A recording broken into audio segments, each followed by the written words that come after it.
Lalu sudah sejauh apa pemeriksaan yang dilakukan polisi terhadap tersangka D yang juga merupakan anak serta adik dari para korban? Kita akan berbincang langsung dengan PLT Kapolresta Magelang AKBP Muhammad Sajarot Jakun. Selamat malam Pak Jarot. Selamat malam, Mbak. Pak Jarot, jadi sejauh ini bagaimana proses penyelidikan setelah sudah ada tersangka D, kemudian juga hasil autopsi dari para korban juga sudah keluar, Pak Jarot?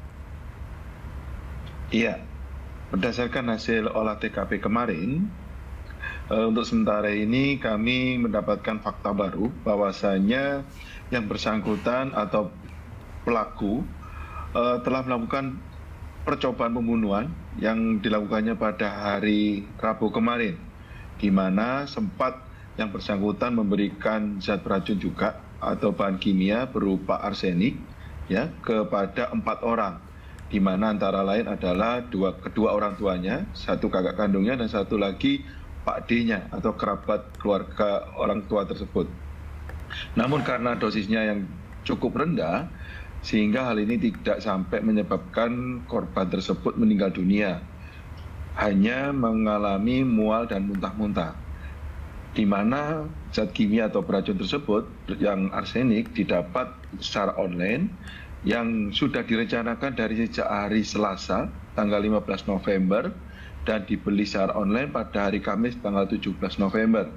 Karena kejadian pertama percobaan pembunuhan tersebut tidak sampai mengakibatkan korban meninggal dunia, tersangka mengulangi lagi dengan merencanakan pada hari Jumat yang bersangkutan beli kembali, namun dengan zat kimia yang berbeda, adalah zat kimia cyanida. Inilah yang digunakan oleh tersangka pada hari Senin dengan menyampurkan ke dalam minuman yang setiap harinya disediakan oleh ibu daripada tersangka dengan dicampur dengan zat kimia dan mengakibatkan para korban meninggal dunia dengan cepat. Hal ini sesuai dengan hasil autopsi yang dilakukan oleh Ibu Kapidokes Polda Jawa Tengah, yang mana sampelnya kemarin telah dilakukan uji di laboratorium forensik Polda Jawa Tengah mengandung zat kimia berupa cyanida. Demikian, Mbak. Baik, Pak Jarot, kita bedah satu persatu. Tadi disebutkan bahwa ini adalah bukan percobaan pertama, tapi sudah pernah ada percobaan pembunuhan sebelumnya. Bahkan Pak D-nya juga ternyata turut juga dicoba untuk dibunuh. Pak Jarot, apakah tidak ada kecurigaan dari keluarga dengan adanya percobaan pembunuhan pertama tersebut? Pada saat itu memang tidak ada kecurigaan, namun setelah kejadian hari Senin, barulah muncul kecurigaan-kecurigaan tersebut, bahwasanya terlebih khusus kepada Pak D-nya, yang mana pada hari itu sempat minum es dawet, ya, yang merasa mual dan muntah. Bahwasanya benar yang bersangkutan pernah minum tersebut dan mengalami hal demikian. Sehingga hal ini bisa disimpulkan ini juga merupakan percobaan pembunuhan kepada yang bersangkutan. Demikian, Mbak. Berarti dari keterangan anggota keluarga yang juga tentunya dimintai keterangan oleh polisi, tidak ada terduga pelaku lain selain D, begitu Pak Jarot? Betul, Mbak.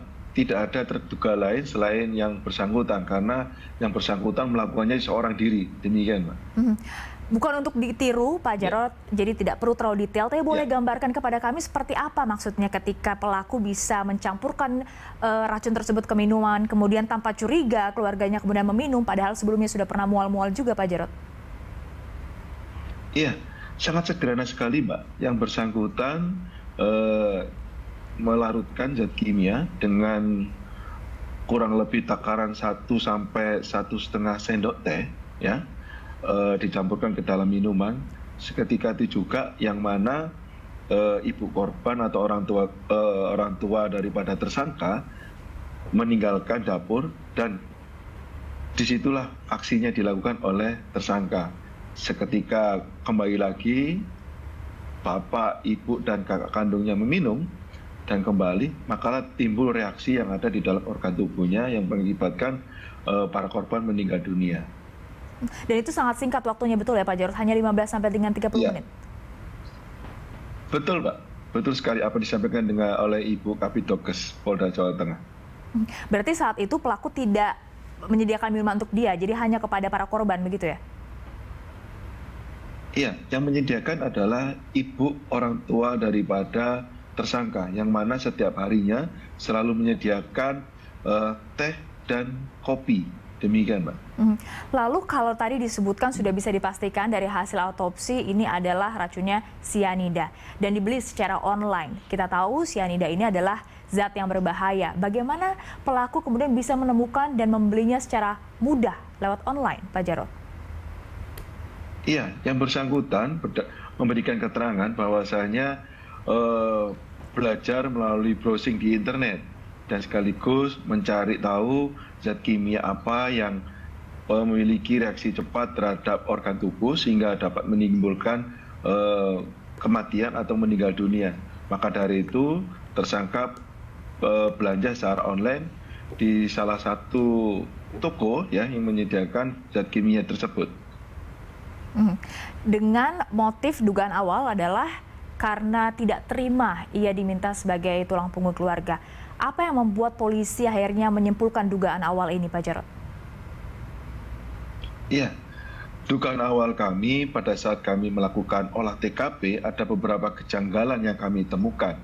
Yang mana antara lain adalah satu, ketika kami mendatangi TKP, para korban sudah dibawa ke rumah sakit, ya, yang diduga karena akibat keracunan. Biasanya orang yang meninggal akibat keracunan itu pasti ada sisa muntahan, di mana hal ini tidak kita temukan di TKP sehingga yang hanya kita temukan adalah kondisi rumah dalam keadaan bersih dan juga tempat ataupun peralatan makan dan minum yang digunakan oleh para korban itu pun sudah dalam keadaan bersih namun tertumpuk di tempat cucian piring. Itu yang kedua. Yang ketiga, ketika kami menanyakan kepada anak kedua yang saat ini kita tetapkan sebagai tersangka untuk dilakukan otopsi kepada para korban, yang bersangkutan menolak. Akan tetapi dari pihak kerabat keluarga orang tua korban menginginkan untuk para korban ini dilakukan otopsi sehingga didapatkanlah hasil sampel yang mengandung cyanida dan ini disesuaikan dengan barang bukti yang tersisa disimpan di dalam kendaraan yang disewa oleh tersangka dan terparkir di sebelah rumah. Demikian, Pak. Lalu motif karena dia menolak atau tidak terima untuk menjadi tulang punggung keluarga itu arahnya dari mana, Pak Jarod?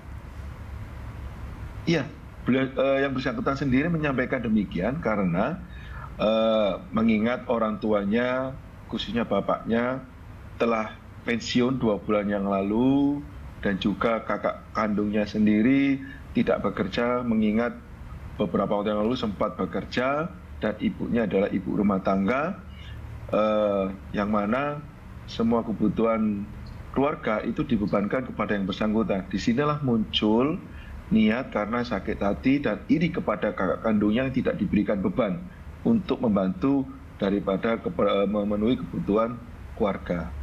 Padahal tersangka dia sendiri tidak bekerja, apakah itu betul? Betul, Mbak, betul sekali yang bersangkutan tidak bekerja.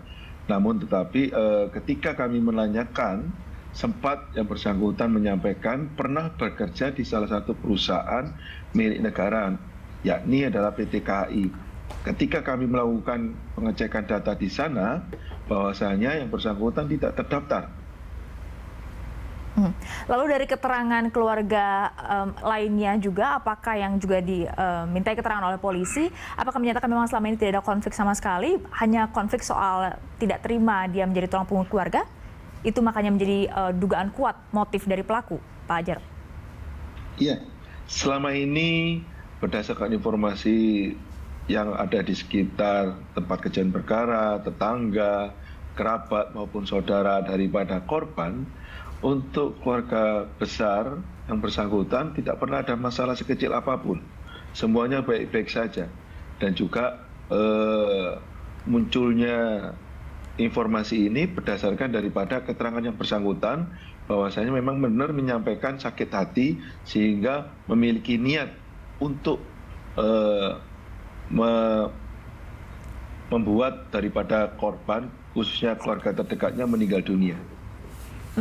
Berarti itu bukan hanya dari keterangan tunggal dari pelaku, tapi juga diperkuat oleh keterangan saksi yang sudah diperiksa oleh polisi. Terakhir, Pak Jarod, berarti proses penyelidikan apa lagi yang akan dilakukan oleh Polresta Magelang? Ya, untuk sementara ini kami sedang mendalami apakah ada kemungkinan motif-motif lain selain yang motif sakit hati yang telah diutarakan oleh tersangka. Yang kedua, kami mencoba menelusuri dari mana asal-usul barang tersebut dan bagaimana prosesnya dia bisa sampai mendapatkannya. Demikian, Mbak. Terima kasih Pak Jarod, PLT Kapolresta Magelang sudah bergabung bersama Berita Satu Malam.